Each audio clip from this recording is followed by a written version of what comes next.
नमस्कार दोस्तों, आप सभी लोगों का बहुत बहुत स्वागत है हमारे चैनल में। बहुत सारे लोगों के बैंक में अकाउंट होते हैं और आज के समय पे तो मोस्टली लोगों के बैंक में अकाउंट है। लेकिन आप जब बैंक में जाते हैं तो आप नॉर्मली सेविंग अकाउंट खुलवाते हैं, उसकी जगह बहुत सारे लोग अपना बिजनेस करते हैं तो करेंट अकाउंट खुलवाते हैं। लेकिन इसी बीच एक सैलरी अकाउंट होता है। सैलरी अकाउंट बहुत सारे लोगों के तो खुले होते हैं जो कहीं ना कहीं जॉब करते हैं और कंपनी की साइड से उनका सैलरी अकाउंट खुलवा दिया जाता है।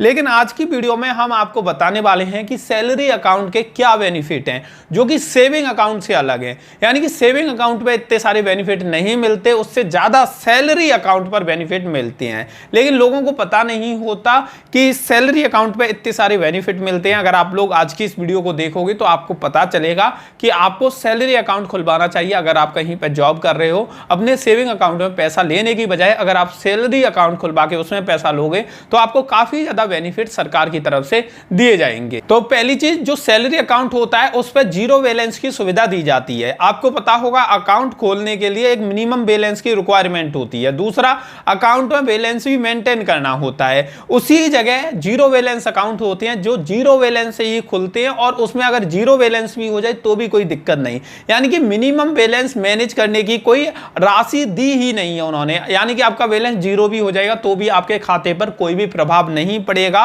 जीरो बैलेंस होने के बाद भी आपका खाता कंटिन्यू एक्टिव रहेगा।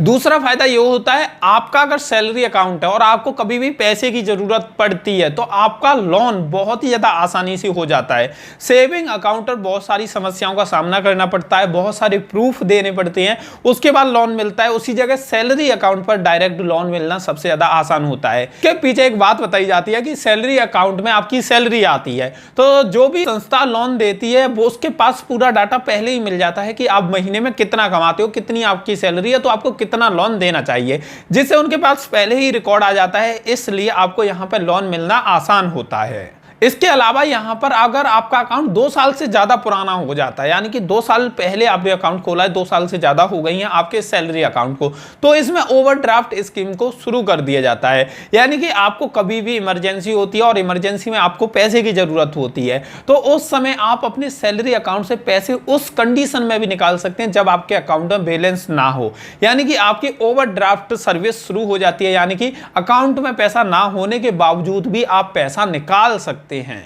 और ये पैसा एक लोन के रूप में मिलता है, लेकिन इसके बदले आपको कभी भी कोई सिक्योरिटी नहीं देनी होती, कोई पेपर वर्क नहीं करना होता, कोई दूसरी फॉर्मेलिटी पूरी नहीं करनी होती। नॉर्मली जैसे आप पैसे निकालते हो वैसे ही ओवरड्राफ्ट स्कीम के तहत आप पैसे निकाल सकते हैं। आपके खाते में पैसा नहीं है उसके बावजूद भी बाद में ये पैसा आपको वापस भी करना होता है, लेकिन इमरजेंसी के टाइम पर यह बहुत जरूरी चीज है। इसके अलावा आपको पता है कि जो आप एटीएम से पैसे निकालते हो तो कुछ ट्रांजेक्शन तो आपके फ्री रहते हैं और उसके बाद आपसे चार्ज कटना शुरू हो जाता है, 12 रुपए 24 रुपए। लेकिन सैलरी अकाउंट पर मोस्टली जो बैंक हैं वो ये सुविधा देती हैं कि सैलरी अकाउंट पे आप कितने भी ट्रांजैक्शन कर सकते हैं एटीएम कार्ड के माध्यम से, आपको कोई भी ट्रांजैक्शन फीस नहीं देनी होगी। यानी कि जिनका सैलरी अकाउंट है वो कितने भी पैसे निकाल सकता है। बट ये बैंक बाय बैंक वेरी करता है कि बैंक की क्या पॉलिसी है। बहुत सारी बैंक है कोई भी चार्ज नहीं लेती सैलरी अकाउंट पर। उसी जगह सेविंग अकाउंट पर लिमिट होती है पैसे निकालने की और पैसे जमा करने की।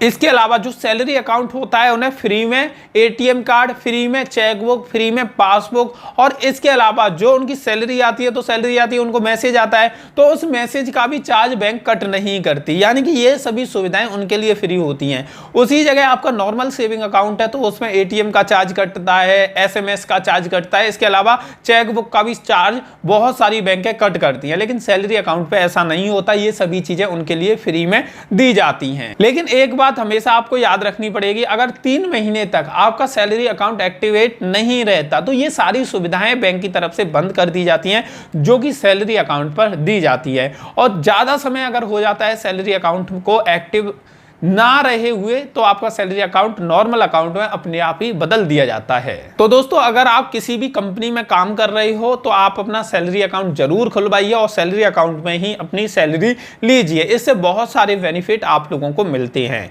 तो दोस्तों, ये जानकारी आप लोगों को कैसी लगी वो कमेंट करके जरूर बताइए। वीडियो अच्छी लगी हो तो लाइक कर देना और जिन लोगों ने चैनल को सब्सक्राइब करके बेल बटन नहीं दबाया है वो जल्दी से जल्दी दबा दीजिए, जिससे इन फ्यूचर ऐसी वीडियो की अपडेट आप लोगों को मिल सके।